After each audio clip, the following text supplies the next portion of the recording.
Before we start, just a quick reminder to hit that subscribe button. Only 2% are subscribed. At 1,000 subscribers, I'll be posting a special video. The tablet lit up on the counter and wrecked my day. I'm Aaron and I'm 42, and I still replay that flash. The screen woke up with a soft buzz that felt too loud. I was rinsing a mug and turned my head without thinking. I wish I had just let it go dark and die there. I saw my husband's username first, and that already felt wrong. Right under it was a tiny circle with a girl's face. My son's girlfriend stared up from the screen with a tight smile. Under her name, there was a preview line that froze me. "You okay, beautiful? You looked upset earlier." For a second, I thought it had to be a group chat. Some stupid parent thing, maybe planning his birthday or some surprise. My brain tried to file it somewhere harmless and reasonable. My hands did not believe any of those stories, though. They were already reaching for the tablet like it burned. I tapped the notification, and the app opened straight into messages. His profile picture sat at the top like nothing was wrong. Underneath that was her name, and my thumb actually trembled. I knew I should lock it and walk away right there. Instead, I watched the last line from him pop into place. "You know you can talk to me, I'm a good listener." There was a winking emoji at the end that punched me. I stared at that stupid little icon and heard my pulse. It pounded in my ears like someone knocking on a door. Not gonna lie, I almost convinced myself it meant nothing. We have been married 20 years, and that sentence hit hard. I remember thinking maybe he was just being fatherly and kind. Maybe she had a bad day, maybe he was comforting her. That is what I told myself in those first 5 seconds. It sounded thin even in my own head, and I knew. I glanced at the doorway and listened for his steps upstairs. The shower was running, water roaring through the ceiling like cover. My son's car was gone from the driveway, the house felt hollow. It was just me and this glowing screen and my shaky breath. I knew I had maybe 10 minutes before everything crashed in. I could have put it down and waited, asked him calmly later. That is the version where I look patient and balanced and wise. In real life, I typed his passcode with fingers that barely hit right. The number slid in on muscle memory, and the conversation opened wide. I chose the messy version of myself, and I own that now. The chat window showed only a handful of recent messages between them. Her last one sat there, short and sharp like she was annoyed. "You really should not text me like this, it's weird." My chest clenched around the word weird because it sounded so small. Like she was trying not to start a war with that line. Above that was another message from him that made my throat close. "You are way too pretty to look that stressed all the time." I read it once, then twice, then a third time slower. Every repetition scraped off another layer of excuse from my brain. Pretty was for dates and flirting, not for your kid's girlfriend. I locked the screen for a moment and set it down hard. My reflection flashed on the black glass, and I hated my face. I looked like someone who should have seen this coming sooner. Someone who should have noticed jokes that landed a little too close. I knew I was being unfair to my past self, but still. My heart hammered so loud I expected the neighbors to complain. I picked the tablet back up like it was evidence from crime. My thumb hovered over the unlocked screen and my mouth went dry. Once I went back in, I knew there was no reverse. You cannot unknow that your husband talks like this to her. I opened it again and watched the messages line up in order. Most of the history was from that afternoon, just scattered comments. "How are classes? How is work? You look tired lately." On their own, they looked almost normal, especially if you squinted hard. Then my eyes snagged on another line and everything tilted sideways. I noticed the timestamp first and my stomach lurched in a wave. He had texted her late the previous night when I was asleep. "Can't sleep either, want to talk, I am up." There was no answer from her, just that lonely line from him. I felt something cold run through me that was not water. I caught myself checking the hall again like he could appear. Water still crashed above me, his little off-key humming leaked through. So normal, so stupidly normal, while his messages sat in my hand. I kept seeing my son's face in my head, carefree and young. He trusted both of them, and I was holding proof that cracked that. Part of me wanted to march upstairs and shove the tablet at him. Ask him point blank what the hell he thought he was doing.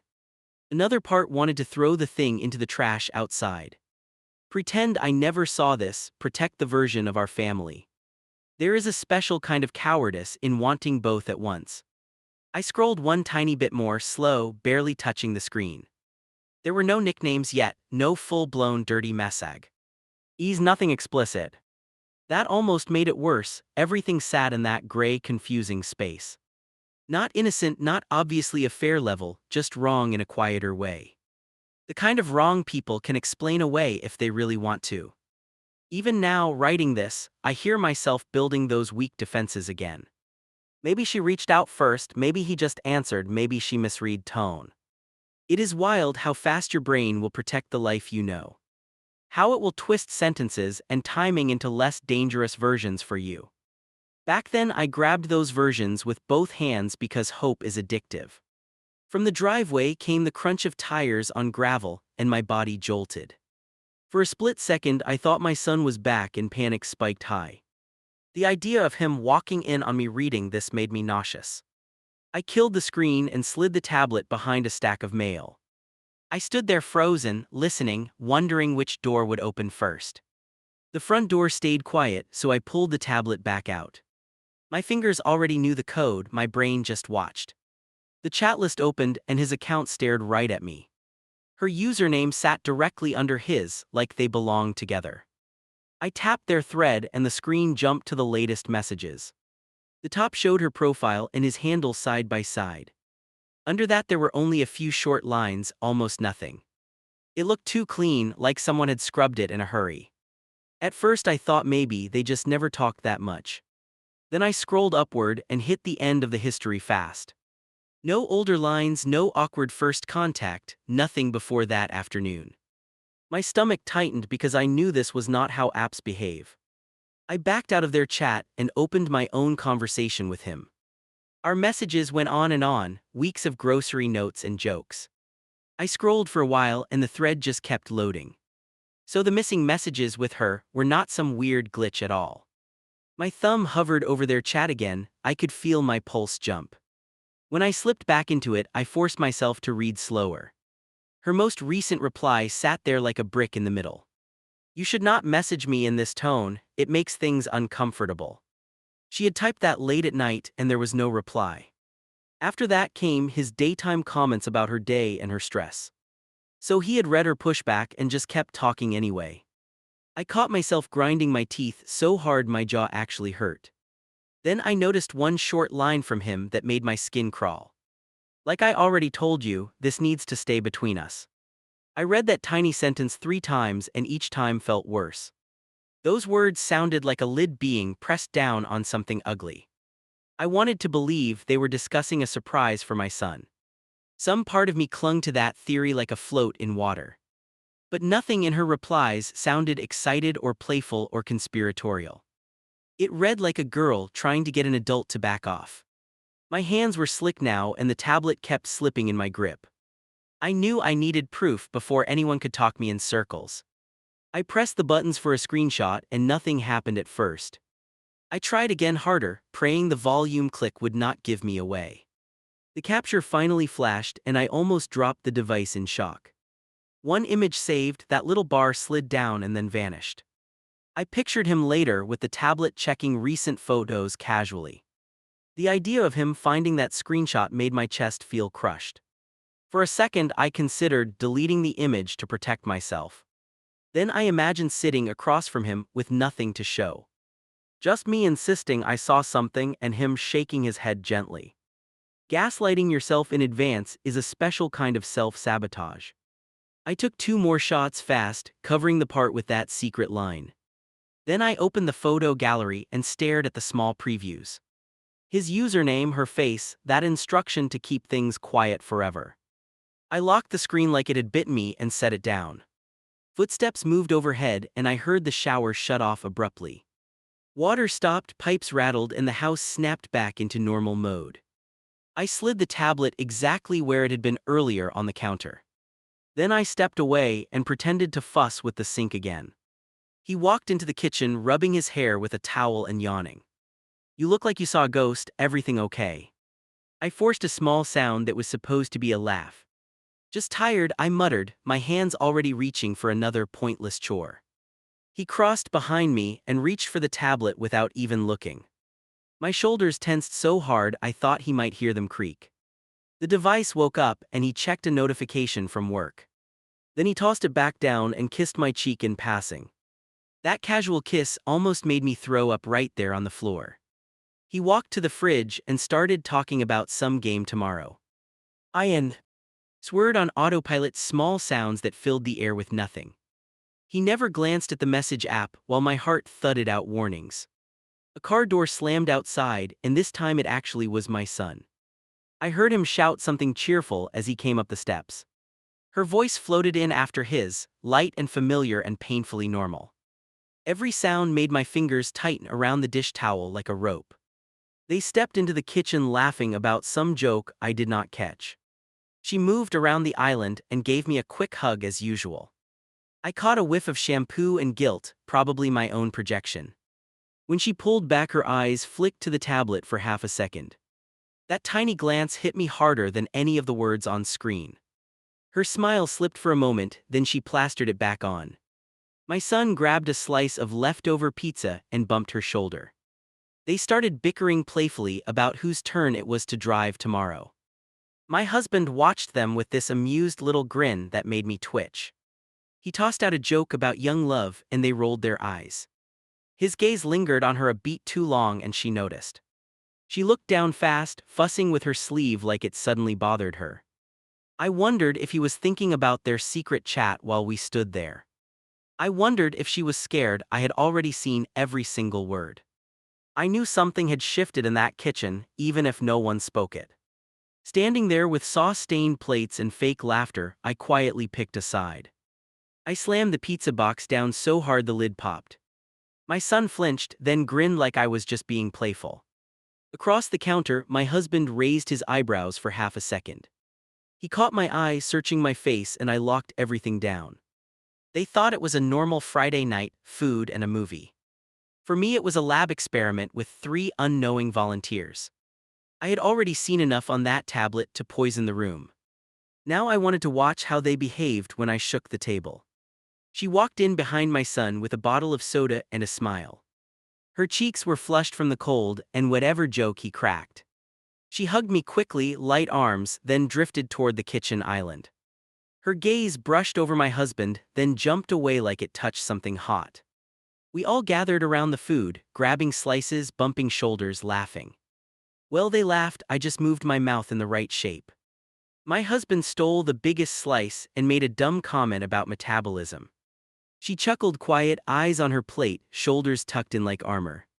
I knew I needed to drop the line fast before I chickened out. If I waited too long it would sound rehearsed, fake, too pointed.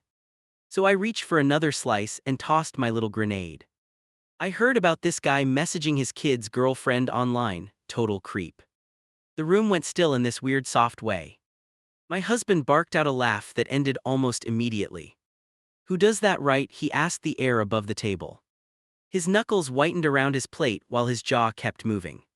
She froze with her slice halfway to her mouth and stared at the crust. Her throat worked like she was swallowing something sharp instead of cheese.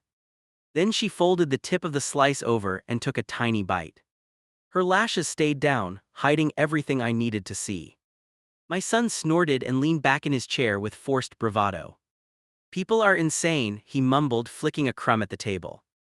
Then too quickly he added, anyway, what are we watching tonight? The word anyway sounded like duct tape slapped across a leaking pipe. I pushed harder because I am stubborn and sometimes reckless. If anyone ever slid into your girlfriend's messages like that, I'd lose it. I kept my tone light, almost joking like I was exaggerating. I would probably drive to his house and break his phone myself. My husband looked up sharply, eyes narrowing for a heartbeat before smoothing out. Relax, he said with a smile that sat wrong on his face. Not everyone is a villain, sometimes people are just being friendly. He reached across the table and tapped my wrist like I was overreacting. That tap landed heavier than any slap, at least in my head. It carried this little warning, this quiet reminder to stay in my lane. I pulled my hand back and wiped my fingers on a napkin. He watched that tiny movement like it was more interesting than the food. She finally spoke, voice too light, too high for how calm she pretended. Nobody is messaging me anything weird, I promise, so you can chill. She laughed just once, then shoved an oversized bite into her mouth. Her leg bounced under the table, tapping the chair in a rapid rhythm. My son glanced at her knee, then at my husband, then at me. He looked like someone juggling glass and realizing one ball had cracked. He pushed his chair back with a scrape and stood too fast. I'll grab some plates for the live-in room, he muttered, eyes down. While he moved around, my husband opened his phone like it was nothing. He checked a notification, and his thumb hovered near the message icon. For a second his gaze flicked toward her, then to the hall. He locked the screen and shoved the phone into his pocket, shoulders tight. I pretended not to notice any of it and kept the conversation going. You just have to be careful online, I went on, trying for casual. Especially older guys acting like they are your best friend. I did not look at him when I said it, which probably shouted louder. He let out a short breath through his nose and rolled his shoulders. You spend too much time on those true crime stories, he joked. The word stories hit me funny because this was not a story. This was my kitchen and my family and my stomach tying itself in knots. We moved into the living room with plates and drinks balanced precariously. My son flopped onto the couch and pulled her down beside him. He threw an arm around her like a shield in plain sight. My husband dropped into his chair and grabbed the remote like a throne. I chose a random thriller, something with a creepy supervisor and young workers. Halfway through there was a scene with a boss cornering a new hire. He blocked her path and told her she could talk to him anytime. The line sounded so close to what I had seen that morning it stung. I spoke up before I could second-guess myself. See, that's what I mean, older men pretending they are just supportive. The room tightened again like someone had sucked the air from it. On screen the girl stepped back, and on my couch she did too. She cleared her throat and pushed my son's arm away gently. I need a bathroom break, she mumbled, standing up too quickly. Her foot caught the edge of the rug and she nearly tripped.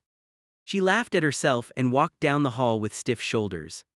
I waited 3 beats, pretending to adjust the volume on the remote.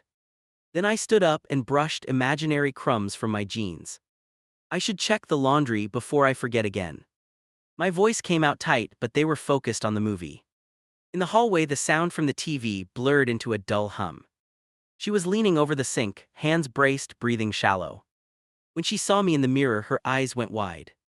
I shut the door with a soft click that felt very loud. I am not accusing you of anything, I started, keeping my tone low.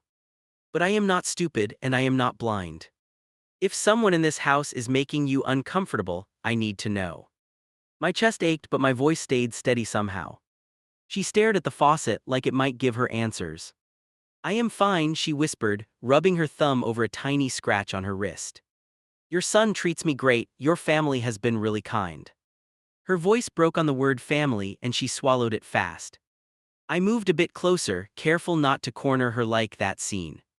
This is not about my son, I said, watching her shoulders jump. I am talking about anyone older, anyone who texts too much. Anyone who tells you to keep things private from me. Her head snapped up so fast I actually stepped back. For a second I saw raw fear before she slammed a lid on it. Nobody is telling me that, I swear, she rushed out. I just get anxious sometimes, I do not want drama. She brushed past me and opened the door with shaky fingers. From the living room my husband called out, everything okay in there?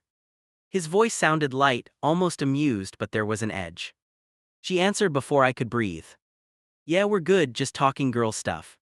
She forced a laugh and moved down the hall ahead of me. I watched her join my son on the couch, nestling under his arm again. My husband's eyes flicked from her to me, checking our faces like a scan. I sat on the opposite end of the couch and pretended to watch. On the screen the plot twisted, but I barely heard the dialogue.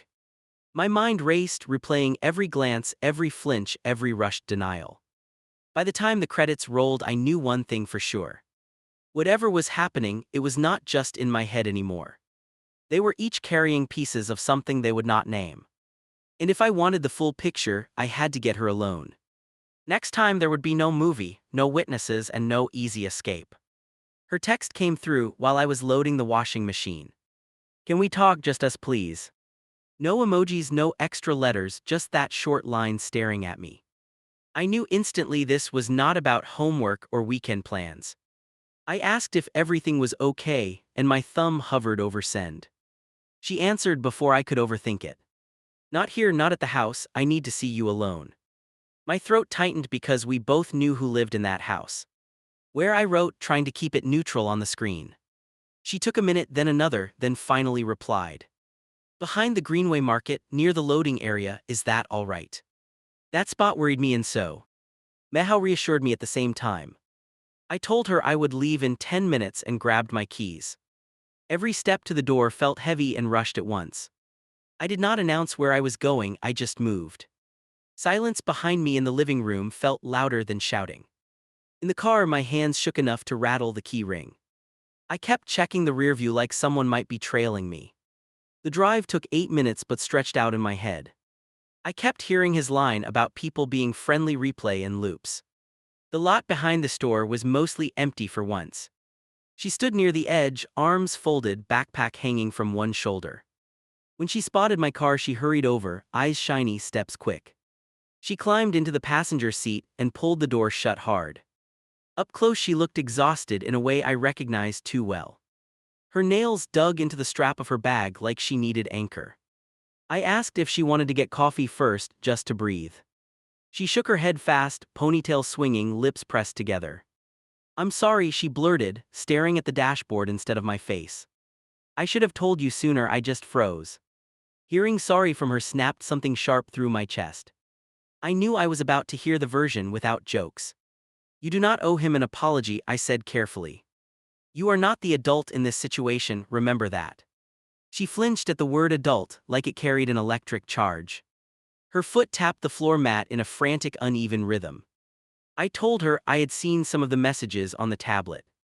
That I knew they were not just about school and weather. As soon as I mentioned messages, her shoulders slumped in defeat. So he left those open, she murmured, almost like she talked to herself. I asked how long it had been going on and forced myself still. Her answer came out on a whisper that still sliced through the air. Since last spring, around the time of finals when I was still 17. My fingers tightened around the steering wheel until my knuckles ached. He started out checking if I was stressed about tests, she went on. Little comments about being proud of me, saying I was driven and mature. Then he began texting when it got late, after everyone went to bed. Saying he understood me better than people my age, that kind of thing. I wanted to interrupt and scream that this was classic grooming behavior. Instead, I asked what exactly he wrote because details matter in these things. She swallowed and stared at a stain on her jeans like it interested her. He told me I had an old soul and that my boyfriend was lucky. She let out a humorless laugh that sounded way too adult. Then he started complimenting my body, not just my hair or outfit. Saying I should not hide my figure, that I would break hearts. I told him it felt weird and he joked that I was flattering myself. My ribcage felt too tight, like my lungs were trying to outgrow it. I asked if he had ever asked for pictures, my voice very quiet. She nodded once, a small jerky movement, eyes fixed straight ahead. Nothing naked but more than I was okay with, he wanted outfit photos. I said no most of the time, she rushed to explain. When I did send anything it was regular, like going out clothes. He still commented like it was more than that, calling me stunning and perfect. Then he would follow it with reminders not to mention it to anyone. He told me you would misunderstand because you are protective, she added. That you worry too much and might start drama if you saw our chats. He called it our private line so you did not get stressed. Every word out of her mouth made my palms go colder on the wheel. My voice shook when I finally asked if he had ever touched her. She clamped her lips together and tears pooled at the inner corners. She dragged in a breath like it hurt and nodded once. Just once, but it landed heavier than any full conversation. Tell me what happened, I said, because half stories rot people from inside. She wiped her cheek with the back of her hand and stared at the glove box. It was the day of the barbecue at your place, remember that? You ran to the store and your son was outside with his friends. I remembered that day too clearly, the rush, the noise, the chaos. She kept talking in fits and starts, but the picture built itself. I stayed inside to grab something. He followed. We ended up alone. He stepped in front of me by the counter so I could not pass. He told me I looked amazing and that kids my age are clueless. That older men actually appreciate real women, his words, not mine. I laughed it off and tried to sidestep, and he moved with me. Then he put his hand around my waist and pulled me closer. Her eyes lost focus like she was back in that kitchen for a second. He leaned in like he was going to kiss me on the mouth. I turned my head and he caught the side of my face instead. His other hand squeezed my hip and I froze completely. I could feel my nails digging into my own legs as she talked. She said she pushed him away and told him this was not okay. He backed off, told her he misread the moment, made some bad joke. Then he warned her not to bring it up because people overreact. If your son finds out, he will hate both of us, he told me. He said you might kick him out for disrespecting the family. He kept repeating that I was mature enough to handle a little flirting. That only childish girls go running to parents about everything. I wanted to scream that she was still basically a kid. Instead, I breathed slow through my teeth and reminded myself she needed calm. This is not on you, I said, this is fully on him. The guilt on her face told me my words were fighting a losing battle. I asked if my son knew any piece of this, even a fraction. She hesitated, chewing her lip until I thought it might split. He knows something happened, she admitted, but not the way it really was. He walked in right after and saw us standing too close. My heart dropped and then climbed into my throat at the same time. What did your father-in-law tell him? I asked, because that detail mattered. She let out a shaky breath and looked like she might vomit. He told him I tried to kiss him as some kind of messed up joke. Your son pulled me aside later, she continued, and asked if that was true. I panicked and laughed and told him his dad was just being stupid. I said nothing happened, that we were joking around and it got twisted. I watched her face while she confessed and saw how much that lie cost her. I leaned back against the headrest and stared at the ceiling of the car. Anger, shame, and something like grief churned in my stomach together. I had defended this man for years, and now I sat here hearing this. Part of me wanted to storm home immediately and rip the house apart. Another part knew I had to move smart or he would spin this. I asked her if she still had any messages saved on her phone. She nodded and reached into her bag with trembling fingers. There are a few he forgot to delete, she whispered, like that was a secret too. We went through them together, heads close, the car suddenly too small. Lines about missing her smile, about thinking about her at night. Comments about how she deserved someone seasoned, someone who understood her. Each screenshot felt like another nail in a box I was building for him. At the end, she slumped back and pressed her palms over her eyes. Please do not be mad at me, she begged, voice raw and thin. I did not want to hurt you or wreck anything, I just froze. I was so scared you would choose him over me if I talked. That sentence hit harder than all his disgusting compliments combined.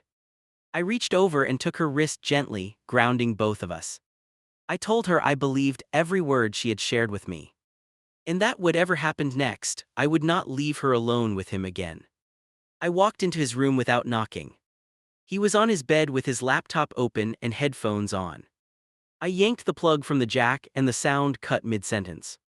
We need to talk now, I said, and my voice came out flat.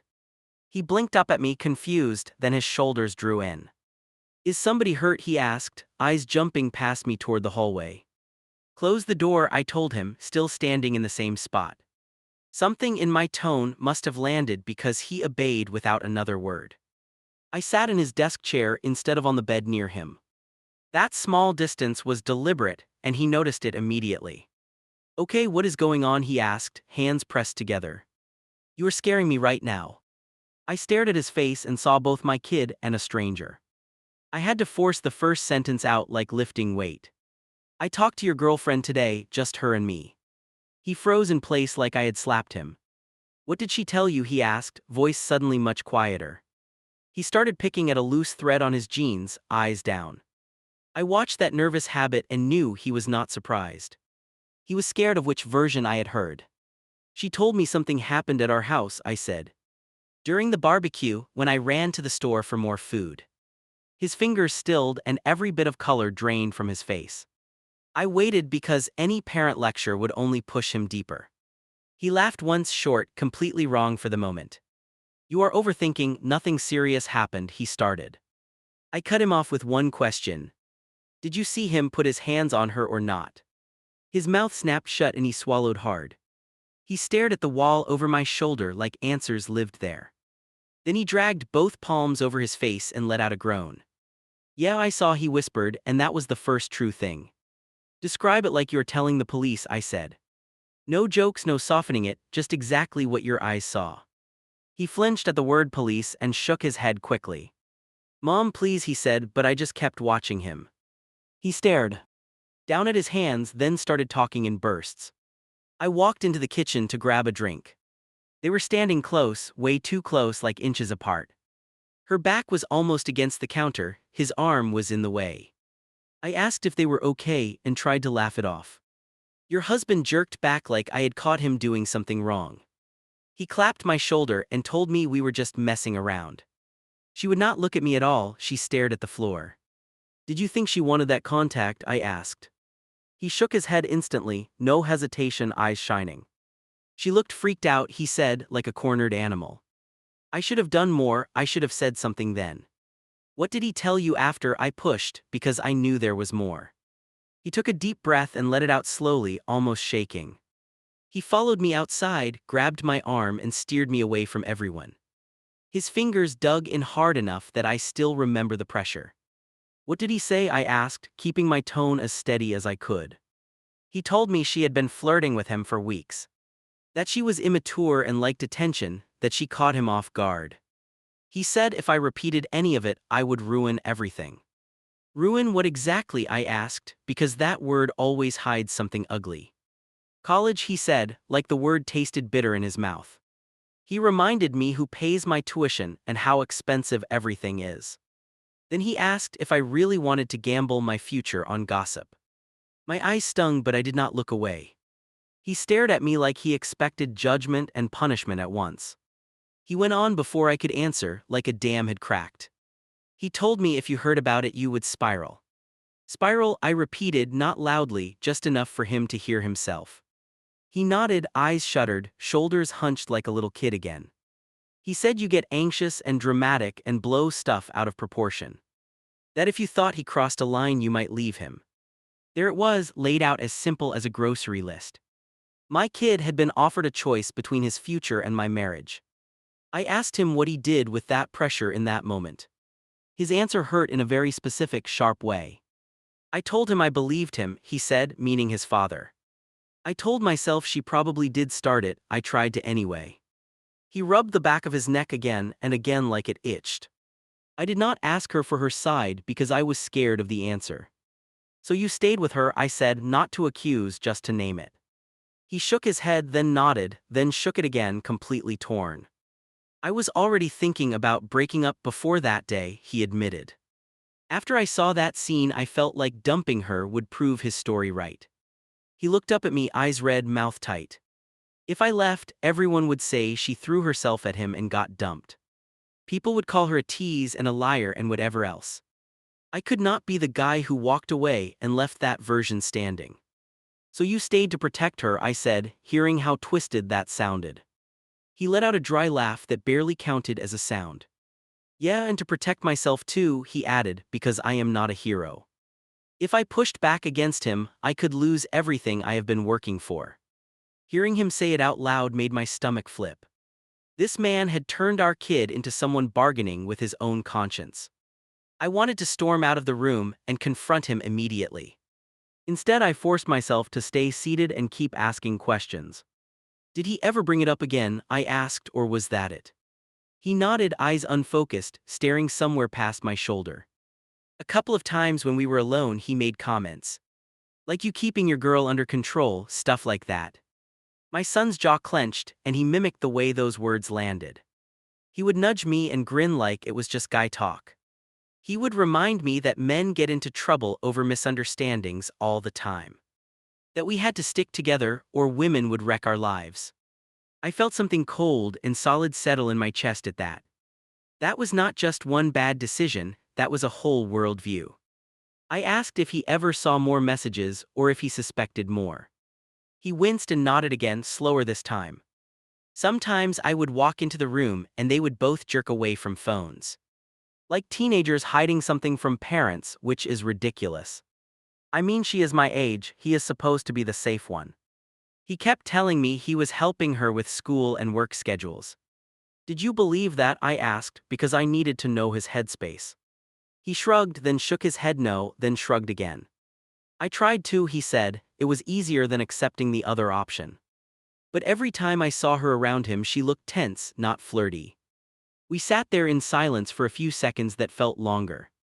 I could hear the hum of the house through the door like background noise. He looked so young and also older than his age at same time. I realized he had been carrying this alone while still calling that man dad. I told him what she had shared in the car behind the store. Not every word but enough, the part about hands and cornering. As I recounted it, his face crumpled in slow motion. He covered his mouth with his fist like he might yell or puke. He thought she kissed him, he choked out finally. That is what he told me, that she came on to him and freaked out. He said he shut it down, that he was protecting the family. My son pressed his palms into his eyes and shook his head. I asked him very quietly if he believed his father more than her now. He dropped his hands and looked directly at me for the first time. No, he answered, I believe her, it matches what I saw. I just hate that I let him use me as a shield. You were manipulated, I told him, and I meant every word. He gave a bitter half smile that did not reach his eyes. Yeah, well, I still went along with it, he replied. I still climbed into his car and talked about game stats like nothing happened. He shifted on the bed and stared at the floor between us. What are you going to do? He asked, voice low and hoarse. Are you going to divorce him, call the cops? What happens now? For the first time all day, I felt how heavy those choices were. I did not give him a neat answer because I truly did not have one. I told him the only clear thing I knew in that moment. This is not getting swept under the rug, not this time. And whatever comes next, I am not protecting him at your expense anymore. The bank statement slipped from the stack and landed face up. Her last name jumped out at me like it was highlighted.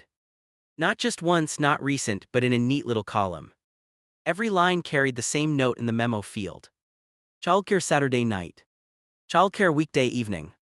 Childcare movie night. My fingertips went numb on the paper. I was sitting at the dining table sorting bills for the lawyer. I thought the worst parts of this mess were already on the table. Then those old charges lined up in front of me like a timeline. Each one dragged me back to a year I thought I understood. I whispered her last name out loud just to hear it. It sounded wrong in this context, almost like an echo. I grabbed my phone and pulled up her contact info. Same spelling, same rare name, no way this was coincidence. I flipped to the dates column and felt a slow, sick roll. These payments went back almost 3 years.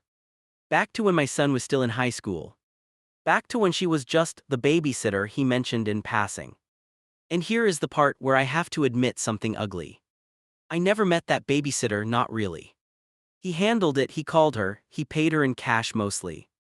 I was tired and grateful someone else was managing one tiny thing. The charges told a different story than the one he gave me. Regular payments, sometimes twice a week, always with that same note. This was not a random teen doing a favor 1 or 2 times. This was steady access to a girl who was still forming herself. My heart started racing in that panicky, shallow way. I grabbed an older folder from the cabinet and dumped it out. Receipts, contracts, junk, all of it scattered across the table. I dug through until I found an old notepad with phone numbers. There it was, written in his handwriting. Her mom's full name, their address, her first name in parentheses. He had scribbled sitter next to it with a little smiley face. I stared at that childish mark until my vision blurred. I realized something that made my skin crawl in a new direction. He was the one who suggested my son apply at her workplace. He framed it like a favor, like helping him get experience. But now the timing lined up with the last babysitting payment. I heard my own voice in my head from that time. Thank you for handling it, I had told him. You are always so good with people, I had said. The memory tasted sour now, like I had praised a fox for being charming. I took out my phone and opened our family group chat. I scrolled back months and months, watching the emojis and jokes. Then I hit the day our son announced he was dating her. My husband had answered first in the chat. Nice familiar face, happy for you. Familiar. That word sat there like a confession I had missed. I wanted to throw the phone across the room. I called her instead. My hands trembled so much I almost dropped the phone before it connected. She answered on the second ring, cautious, saying my name softly. I asked one short question because I already knew the answer. Did you ever watch my kid when he was younger? Silence, then a tiny inhale like she had been punched. Yeah, a few times, she said. Your husband set it up. He picked me up and dropped me off. You were always out. My stomach lurched because the picture sharpened. I thanked her, told her I was just checking something. I could hear the worry in her breathing and orked myself calm. We will talk more later, I promised, but not about this part. After the call, I just sat there, staring at the mess. He met her when she was still fully under 18. He knew her family, he knew where she slept, he knew her schedule. Then years later, he watched his own son bring her home again. You ever realize the story started earlier than you thought? Like you had walked in at chapter 4, thinking it was the beginning. That is what it felt like, sitting there with those papers. Like I had finally scrolled back to the real first message. Anger hit in waves now, no longer just shock. Not loud, not dramatic, just a steady hot current under everything. I stacked the statements into a neat pile like evidence. Then I pushed my chair back and went upstairs. Our bedroom closet yawned open like it was waiting. His side hung there, full of work shirts and weekend clothes.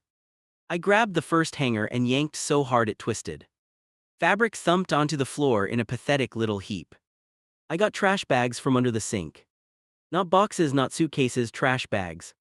It sounds petty, and maybe it was, but I needed that. I needed to see his things crumpled instead of carefully folded. One by one I stripped the closet, ruthless. Dress shirts tossed. Pants tossed. That stupid jacket he wore on our anniversary, shoved in without looking. The whole time my mind ran in fast circles. He groomed a teenager, then lied to his own child about it. He used tuition money like a leash around our son's neck. And he watched me cook dinner while he texted her in my kitchen. By the time I finished the closet, my shoulders ached. Sweat cooled on my back, my hands smelled like plastic. I moved to his dresser drawers, pulling and dumping without pausing. Wallet, keys, watch, all of it landed on top of the pile. I took a breath, then another, then went for his nightstand. Bottom drawer where he kept things he thought I never checked. Old receipts, gum wrappers, and a worn-out business card. On the back of it, her first name, written in that same looping handwriting. Next to her name, he had drawn a tiny star. Nothing evil about a star on its own. But knowing everything I knew now, it felt like branding. Like he had marked her as special from long before she dated my kid. I dropped the card into the bag with the rest of his stuff. I did not want souvenirs, I wanted distance. The plastic rustled as it swallowed another piece of his secret life. I tied the top with a hard, sharp knot that burned my fingers. Downstairs I heard the front door open and close. My son called out a quick greeting, voice dull and tired. I dragged the first bag into the hallway and met him halfway. He saw it and stopped dead, eyes tracking from the bag to my face. Is this happening? He asked, words catching. I nodded once because there was nothing else to say. Tonight he is sleeping somewhere that is not under this roof. We can figure out the legal part after my hands stop shaking. He looked at the bag again, then at the stairs behind me. Do you want help? He asked, and his voice had a new steadiness. Not the easy teenager tone, something heavier, more deliberate. Yeah, I answered, I really do. Together we hauled the bags to the front door. Each one landed against the wall with a dull thud. It felt like stacking sandbags before a storm finally hit. We stood there in the entryway, breathing hard, waiting. My phone buzzed on the console table. New message from my husband. On my way, can you start the grill? I am craving burgers. I stared at that line and almost laughed at how small it sounded. I typed back 3 words that changed the whole evening. Your things are packed. Then I set the phone down, screen up, so my son could read it. His jaw dropped slightly, then he nodded, eyes blazing. We did not say we were brave. We did not talk about healing or forgiveness or any big concept. We just waited by the door with those bags like a barricade. When his car pulled into the driveway, I did not feel married anymore.